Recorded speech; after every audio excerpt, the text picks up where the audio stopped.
Guys, nakita ko na ata kung sino ang may pinakasulit na iPhone dito sa Green Hills. Na talaga namang trusted at legit at binabalik-balikan ng mga parokyano.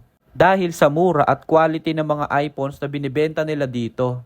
Kung sa ibang store ay binibili mo ang mga accessories katulad ng case, AirPods, wireless charger at fast charger at may kasama pang battery pack.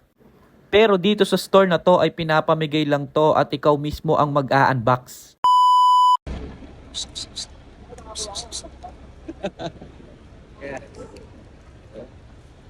Let's go. Let's go. Let's go. Let's go.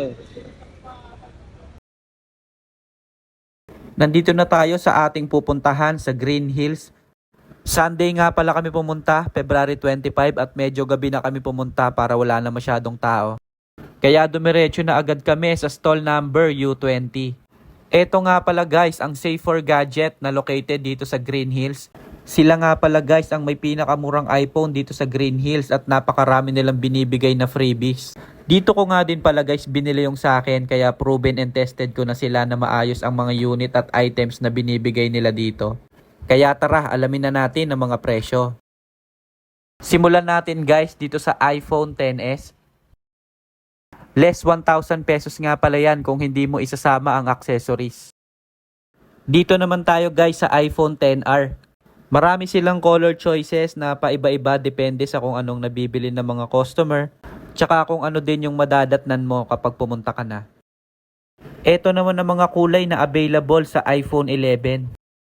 Less 1,000 pesos nga pala yan kung hindi mo isasama ang accessories. O diba? Check mo naman kung gaano ka-solid yan. Dito naman tayo guys sa 11 Pro. Yung color choices, depende pa rin kung ano yung madadatnan mo pag pumunta ka na. At next naman, itong isa sa pinakasulit nilang iPhone, ang 11 Pro Max. Sa halagang 25k, meron ka ng complete accessories. Dito naman guys sa iPhone 12 variant ay meron silang iPhone 12 mini sa halagang 18,500. Meron din silang iPhone 12 sa 128 at 256 gig. Dito naman tayo sa isa sa pinakapaborito kong design, ang iPhone 12 Pro Max. Lahat pala ng unit ay less 1,000 pesos kung hindi mo gusto ng accessories. Ito naman yung ibang price ng mga unit na hindi ko na naisama sa aking video. Sa mga nagbabalak bumili ng iPhone dyan, ito nga pala ang detalye nila. Meron silang Facebook at TikTok account, Safe4 Gadget, i-search nyo lang. Kaya maraming salamat sa panonood at i-follow nyo sila, Safe4 Gadgets. Let's go!